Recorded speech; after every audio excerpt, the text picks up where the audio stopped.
আমার সুন্দর মুখ দেখে মায়ে, আমার সুন্দর মুখ দেখে মায়ে বৃথা যাই ভুলিয়া। জনম দুঃখী এতিমামি চাহে না কেহু ফিরিয়া। এই জন্য মা বাবার খেদমত করতে হবে। আল্লাহ পাক রব্বুল আলামিন বলেন, ও আমার নবীর উম্মতেরা, তোমরা যদি বাঁচতে চাও তাহলে নিজ মাতা পিতার খেদমত করে জান্নাত কামাই করে নাও। জান্নাত কামাই করো। আল্লাহ নবী সাল্লাল্লাহু আলাইহি ওয়াসাল্লাম বলেন, সে ব্যক্তি নিপাত যাক, সে ব্যক্তি নিপাত যাক। সাহাবায়ে কেরামরা জিজ্ঞাসা করলেন, ইয়া রাসূলুল্লাহ, ইয়া হাবিবাল্লাহ, সে ব্যক্তি কে বা কাহারা? আল্লাহ নবী বলেন, আমি ওই ব্যক্তিকে বলছি, সে ব্যক্তি নিপাত যাক অর্থাৎ ধ্বংস হোক, যে ব্যক্তি দুনিয়াতে থাকা অবস্থায় নিজের মাতা পিতার খেদমত করে জান্নাত কামাই করতে পারে নাই। আমি নবী তাদের প্রতি অসন্তুষ্ট হয়ে বলছি, ধ্বংস হয়ে যাক। এই জন্য বাজান, মাতা পিতার খেদমত ছাড়া যাবে না। মা বাবার খেদমত করে জান্নাত কামাই করতে হবে। বনে থাকে বনবাদুরি, কবি বলেন, বনে থাকে বনবাদুরি, সাউ চলে তার বুকে, এমনি মায়ে সাউসারে না পড়লে হাজার দুঃখে। বিদেশেতে যদি কারো সন্তান মারা যায়, পশু পাখি জানার আগে জানে তার মায়ে। সন্তান এর উম্মতের দল। আল্লাহ নবী সাল্লাল্লাহু আলাইহি ওয়াসাল্লাম বলেন, যদি কোনো পিতা মাতা যদি কোনো সন্তানের প্রতি অসৎ ব্যবহার করে, অবিচার করে, আল্লাহর হাবিব বলেন তবু তার মা বাবার সাথে খারাপ ব্যবহার করা যাবে না। আল্লাহ নবী বলেন, যদি কোনো সন্তান তার মা বাবার দিকে যদি নেক নজর দিয়া তাকায়, আল্লাহ পাক রব্বুল আলামিন তার একটা করে আমল নামায় একটা করে কবুল হজের সওয়াব লিখে দেন। জীবনের মূল কষ্ট মায়ের প্রসব বেদনায়, সাত আসমান সাত জমিন তখন মায়ের মাথায়। জীবনের মূল কষ্ট মায়ের প্রসব বেদনায়, সাত আসমান সাত জমিন তখন মায়ের মাথায়। এমন মাকে কেমন আজি, এমন মাকে কেমন আজি যাব আমি ভুলিয়া। মা গো মা, ও গো আমার প্রাণের মা, কোথায় গেলে মোর সারিয়া। জনম দুঃখী এতিমামি চাহে না কেহু ফিরিয়া। আমি যখন ছিলাম আমার মায়ের উতরি, চলাফেরা করতেন যে মায়ে কত কষ্ট করে। আমার সুন্দর মুখ দেখে মায়ে, আমার সুন্দর মুখ দেখে মায়ে বৃথা যাই ভুলিয়া। জনম দুঃখী এতিমামি চাহে না কেহু ফিরিয়া। এই জন্য মা বাবার খেদমত করতে হবে। আল্লাহ পাক রব্বুল আলামিন বলেন, ও আমার নবীর উম্মতেরা, তোমরা যদি বাঁচতে চাও তাহলে নিজ মাতা পিতার খেদমত করে জান্নাত কামাই করে নাও। জান্নাত কামাই করো। আল্লাহ নবী সাল্লাল্লাহু আলাইহি ওয়াসাল্লাম বলেন, সে ব্যক্তি নিপাত যাক, সে ব্যক্তি নিপাত যাক। সাহাবায়ে কেরামরা জিজ্ঞাসা করলেন, ইয়া রাসূলুল্লাহ, ইয়া হাবিবাল্লাহ, সে ব্যক্তি কে বা কাহারা? আল্লাহ নবী বলেন, আমি ওই ব্যক্তিকে বলছি, সে ব্যক্তি নিপাত যাক অর্থাৎ ধ্বংস হোক, যে ব্যক্তি দুনিয়াতে থাকা অবস্থায় নিজের মাতা পিতার খেদমত করে জান্নাত কামাই করতে পারে নাই, আমি নবী তাদের প্রতি অসন্তুষ্ট হয়ে বলছি, ধ্বংস হয়ে যাক। এই জন্য বাজান, মাতা পিতার খেদমত ছাড়া যাবে না। মা বাবার খেদমত করে জান্নাত কামাই করতে হবে। বনে থাকে বনবাদুরি, কবি বলেন, বনে থাকে বনবাদুরি, সাউ জ্বলে তার বুকে, এমনি মায়ে সাউসারে না পড়লে হাজার দুঃখে। বিদেশেতে যদি কারো সন্তান মারা যায়, পশু পাখি জানার আগে জানে তার মায়ে।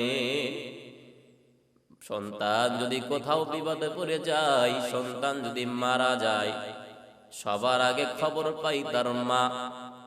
এ নবীর উম্মত, আল্লাহকে নিয়ে কবরে যাও। আল্লাহ পাক রব্বুল আলামিন কুরআনুল কারীমের ভিতরে বলেন, ওয়ামা খালাকতুল জিন্না ওয়াল ইনসা ইল্লা লিয়াবুদুন।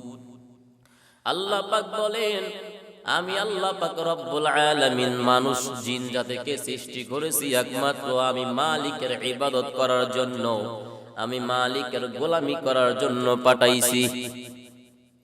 আল্লাহ পাক রব্বুল আলামিন বলেন, ও বান্দা, যতক্ষণ পর্যন্ত ঈমানদার মুত্তাকিন না হইবা, ততক্ষণ পর্যন্ত আমি মালিকের কবরে আসো না। কিন্তু বাবারা, একটু খেয়াল করে দেখো, আল্লাহ পাক রব্বুল আলামিন কুরআনুল কারীমের ভিতরে বলে, ইয়া আইয়ুহাল্লাযীনা আমানুত্তাকুল্লাহা হাক্কা তুকাতিহি ওয়ালা তামুতুন্না ইল্লা ওয়া আনতুম মুসলিমুন। আল্লাহ পাক রব্বুল আলামিন বলেন, ও বান্দা বান্দি, তোমরা যতক্ষণ পর্যন্ত ঈমানদার মুত্তাকিন না হইতে পারবা, ততক্ষণ পর্যন্ত আমি মালিকের কবরে আসিও না। এ বান্দা বান্দি, একটু খেয়াল করে শোনো। নবীজির মেয়ে ফাতেমা রাদিয়াল্লাহু তাআলা আনহা কত বড় পর্দাশীল নারী ছিলেন, কত বড় আল্লাহ ছিলেন, কত বড় নেককারিনী ছিলেন। নবীজির মেয়ে ফাতেমা রাদিয়াল্লাহু তাআলা আনহা মৃত্যুবরণের আগে তার স্বামী হযরত আলী রাদিয়াল্লাহু তাআলা আনহুকে বারবার ডেকে বলতেন, স্বামী, আমি আর হয়তো আর মনে হয় বেশি দিন বাঁচতে পারবো না, তবে স্বামী, আপনার কাছে আমি অনুরোধ করে যাই, ও স্বামী, আমার যখন মরণ হবে, যখন আল্লাহ পাক আজরাইল আলাইহিস সালামকে যখন আমাকে নেওয়ার জন্য পাঠাবে, আমি মৃত্যুবরণের পর আমাকে কয়জন লোক দিয়া জানাজাটা করায় আমাকে দাফন করিও। যদি আশেপাশে লোকেরা কেউ শুনতে পায়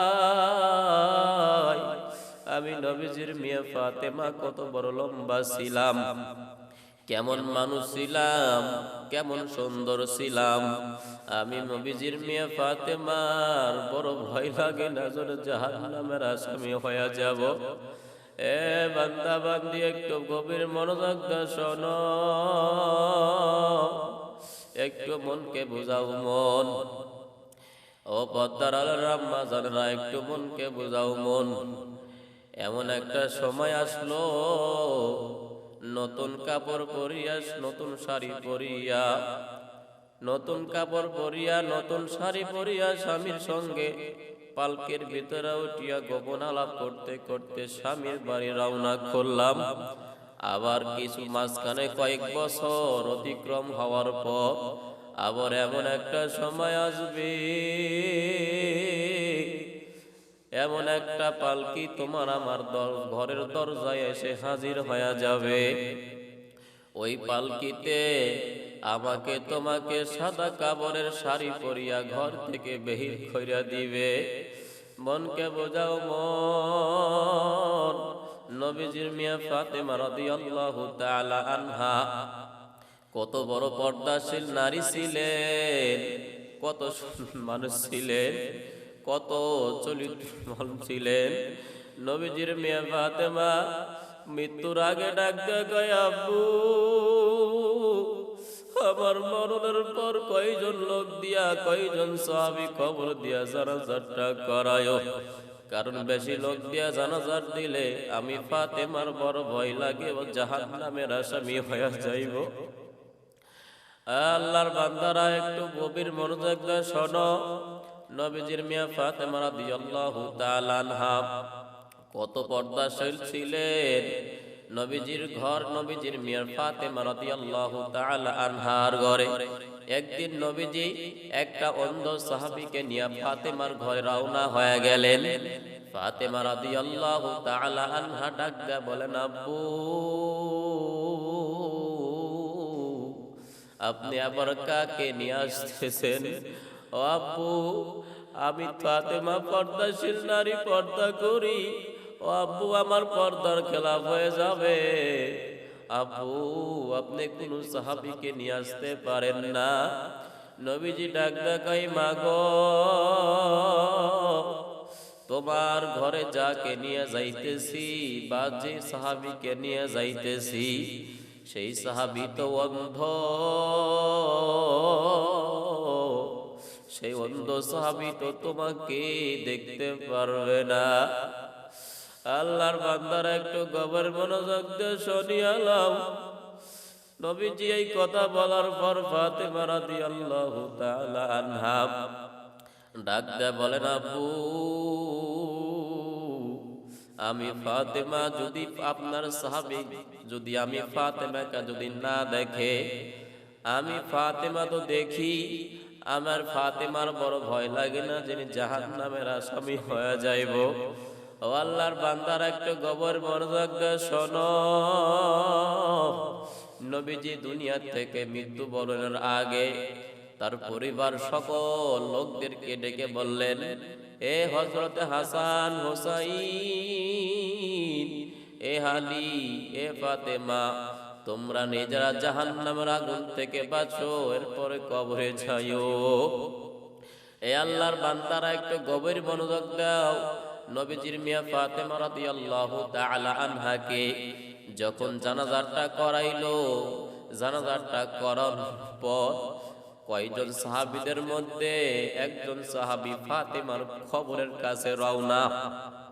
কবরের কাছে যাওয়ার পর, কবরটা খনন করার পর সাহাবী লাফ দিয়া কবরের মধ্যে নেমে গড়াগড়ি করতেন আর কান্না করতেন আর বলতেন, ওরে কবরের মাটি, তোর ভিতরে যাকে রাখানো হবে তিনি হবেন আখিরি জামানার পয়গম্বর জনাবে মুহাম্মাদুর রাসূলুল্লাহ সাল্লাল্লাহু আলাইহি ওয়াসাল্লামের কলিজার টুকরা মেয়ে ফাতেমা। খবরদার, এর সাথে যেন কখনো বেয়াদবি না হয়, খবরদার এর সাথে বেয়াদবি করবি না। এইভাবে 2-3 বার বলার পর আবু যর, ওই যে সাহাবী কবরের মধ্যে নেমেছিল তার নাম ছিল আবু যর সাহাবী, আবু যর গেফারি রাদিয়াল্লাহু তাআলা আনহু, কবরের মধ্যে আবার নেমে গড়াগড়ি করতেন আর বলতেন, ও কবরের মাটি সাবধান হয়ে যাবি, তোর ভিতরে যাকে রাখানো হবে তিনি হবেন আখিরি জামানার পয়গম্বর জনাবে মুহাম্মদুর রাসূলুল্লাহ সাল্লাল্লাহু আলাইহি ওয়াসাল্লামের মেয়ে। খবরদার, এর সাথে যেন কখনো বেয়াদবি না হয়। এ আল্লাহর বান্দারা, একটু ভালো করে শোনো। কবর থেকে ডাক দিয়া কয়, ওরে আবু যর, আমি কবর কেমন কবর তুমি ভালো করিয়াই জানো।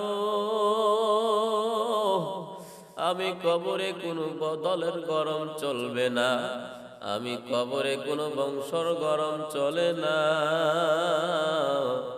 আমি কবরে হাসান হোসাইনের পরিচয় চলে না, আমি কবরে হযরত আলীর পরিচয় চলে না, আমি কবরে চলবে একমাত্র নেকার আমল।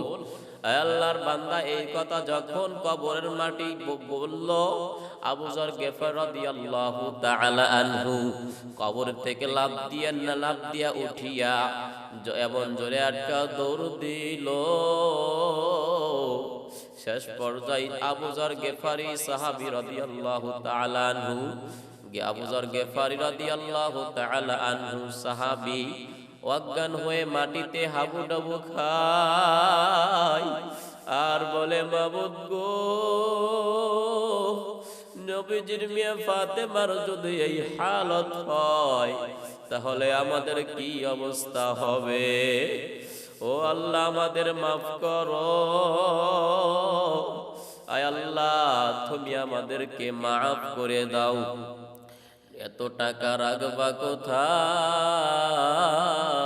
কাফনে যে পকেট নাই। এত টাকা রাখবা কোথায়? কাফনে যে পকেট নাই। এ আল্লাহর বান্দারা, মাতা পিতার খেদমত করো, জান্নাত কামাই করো, এরপরে আল্লাহর খবরে যাও। এ আল্লাহর বান্দা, ভালো করে শোনো। এক সাহাবী আওয়াম বিন হাওসাব রাদিয়াল্লাহু তাআলা আনহু হইতে বর্ণিত, তিনি বলেন, একজন ব্যক্তি প্রতিদিন প্রচুর পরিমাণ মদ খেয়ে আসতো, কিন্তু মদ খাওয়ার পর তার মা প্রতিদিন বকা দিত, গালাগালি করত, ভালো শাসন করত আর বলতো, ছেলেরে তুই আর এগুলো হারাম কাজ করিস না। কিন্তু সেই ব্যক্তি মানে নাই, সে ব্যক্তি মাকে উল্টা পুল্টা গালাগালি করত আর বারবার বলতো, গাধার মতো চেঁচাস না, ও মা তুই গাধার মতো চেঁচাস না। আল্লাহর বান্দা যখন ওই অবস্থায় মদখোর অবস্থায় দুনিয়া থেকে মৃত্যুবরণ করলো, দুনিয়া থেকে কবরে গেল, কবরের মধ্যে যখন তাকে দাফন করানো হলো, কয়েকদিন যাওয়ার পর হঠাৎ করিয়া একটা মানুষ এলাকার ভিতরে মারা যায়। মারা যাওয়ার পর ওই কবরস্থানের পাশেই একটা জায়গাতে কবরস্থান করা হইতো আসরের নামাজের পরে। কিন্তু দেখা যায় ওই কবরের ব্যক্তি, কবরের লাশ, তাজা মানুষ গাদার রূপ ধরে উপরে ওঠে, আবার কবরের মধ্যে ঢুকে পড়ে, আবার ওঠে, আবার ঢুকে পড়ে। লোকেরা সবাই অবাক হয়ে গেল, সবাই পাগল পারা, সবাই তো কিছু বুঝতে পারলো না। কয় কি ব্যাপার? এক তো মাটি দিয়েছি, তাজা মানুষ, মানুষের রূপ ধারণ করত, কিন্তু সে গাধার রূপ ধারণ করেছে কেন কিছু বুঝি না। আর একজন ব্যক্তি ডাক দেয়া কয়, এনাকে কি চেনেন? বলে হ্যাঁ চিনি। বলে সে কি? বলে এলাকার একটা যুবক ছেলে ছিল, তিনি প্রতিদিন মদ পান করত, প্রতিদিন মদ পান করিয়া মাকে গালাগালি করত আর বলতো, ও মা তুই গাধার মতো চেঁচাস না, বারবার বলতো গাধার মতো চেঁচাস না মা। সেই ব্যক্তি দুনিয়া থেকে বিদায় নেওয়ার পর আল্লাহ পাক রব্বুল আলামিন তাকে গাদার মতো বানাইয়া দিয়েছেন। এই জন্য আমার মা বোনদের কাছে আকুল আবেদন জানাই, আবেদন করে একটু মা বোনদেরকে একটু বলে যাই, আপনারা স্বামীর খেদমত করবেন, মাতা পিতার খেদমত করবেন, আল্লাহর হুকুম হাকাম মেনে চলার চেষ্টা করবেন। কারণ এক মা স্বপ্নে দেখে, আল্লাহ নবী সাল্লাল্লাহু আলাইহি ওয়াসাল্লাম বলেন, একটা মা স্বপ্নে দেখে তার মেয়ের কবরে দাও দাও করে আগুন জ্বলতেছে। এই মা ডাক দিয়ে আল্লাহ নবী সাল্লাল্লাহু আলাইহি ওয়াসাল্লামের কাছে রওনা হলেন। আল্লাহ নবীকে ডাক দিয়ে বললেন, ইয়া রাসূলুল্লাহ, ইয়া হাবিবাল্লাহ, আমার মেয়ে দুনিয়া থেকে ইন্তেকাল করেছে, আমার মেয়ের কবরে দাও দাও করে আগুন জ্বলতেছে, এখন আর কি করা যায়? আল্লাহ নবী ডাক দিয়ে বললেন, ও মহিলা, তোমার মেয়ের জামাই কি দুনিয়ার জমিনে বেঁচে আছে? বলে হ্যাঁ আছে। বলে তোমার মেয়ের জামাইকে জিজ্ঞাসা করো, তোমার মেয়ে কি কোনোদিন বেয়াদবি করেছে কিনা? মহিলা ডাক দিয়া কয়, আমার মেয়ে স্বপ্নের যোগে আমাকে স্বপ্নে দেখাইছে মা, আমি আর মনে হয় আমাকে আল্লাহ পাক মাফ করবে কিনা জানি না। আমি আমার স্বামীর সাথে বড় বেয়াদবি করেছি, আমি আমার স্বামীর সাথে বড় বেয়াদবি করেছি। আল্লাহ নবী বলেন, ও মহিলা, যাও যাও, তোমার মেয়ের জামাইকে ডেকে আনো, তোমার মেয়ের জামাইয়ের থেকে মাফ নাও, মাফ চাও। তোমার মেয়ের জামাই যদি মাফ করে দেয়, তাহলে আমি আল্লাহ তাকে মাফ করে দিব। মহিলা ডাক দেয়া কই, ঠিক আছে, জামাইয়ের কাছে যাব। জামাইয়ের কাছে যাওয়ার পর গিয়া বলে, আমার মেয়ে আপনার সাথে কয়েকদিন সংসার করার পর আপনার কাছে কোনো ভুল করছে কিনা? বলে হ্যাঁ, ভুল কাজ করেছে। বলে আপনি কি মাফ করছেন? বলে না, আমি মাফ করি নাই। আল্লাহ নবীর কাছে যাই। আল্লাহ নবী ডাক দিয়ে বলে, আল্লাহ নবী ডাক দিয়ে বলেন, এ যুবক, তুমি তোমার স্ত্রীকে মাফ করে দাও। তোমার স্ত্রী অন্ধকার কবরে বড় অসহায়, বড় কঠিন আযাবের মধ্যে আছে, তুমি তোমার স্ত্রীকে মাফ করে দাও। আল্লাহ পাক রব্বুল আলামিনের নবী সাল্লাল্লাহু আলাইহি ওয়াসাল্লাম এই কথা বলার পর, আল্লাহ নবী এই কথা বলার পর যুবক আল্লাহর গোলাম ডাক দেয়া কই, নবী গো, ওই কাল কঠিন কিয়ামতের ময়দানে হাসরের দিন যখন আমি বিপদে পড়ে যাব, যখন কোন নবীর সুপারিশ কাজে আসবে না, ওই সময়, ওই মুসিবতের সময় আপনি সুপারিশ করবেন, ইয়া নাফসি বলে বলবেন, ইয়া নাফসি, ইয়া নাফসি বলবেন। ওই সময় আমার একটা লোকও আমার বিপদের সময় কাজে আসবে না। ইয়া রাসূলুল্লাহ, ইয়া হাবিবাল্লাহ, ওই বিপদের সময় আপনি নবী আপন ছাড়া আমার আর আপন কেউ হবে না। ইয়া রাসূলুল্লাহ, ইয়া হাবিবাল্লাহ, আমি আমার স্ত্রীকে মাফ করে দিলাম। আরে আল্লাহর বান্দা কয়দিন যাওয়ার পর মেয়ের বা স্বপ্নে দেখতেছে তার মেয়ের কবরে দাও দাও করে যে আগুনটা জ্বলতেছিল, ওই আগুনটা নাই, কবরটা জান্নাতের বাগান হয়েছে। এই জন্য মাতা পিতার খেদমত করতে হবে, স্বামীরও খেদমত করতে হবে, স্বামীর হক আদায় করতে হবে, মাতা পিতার যে হক সে হকটা আদায় করতে হবে। কারণ আল্লাহ পাক রব্বুল আলামিন বান্দা বান্দির সব গুনাহ মাফ করলে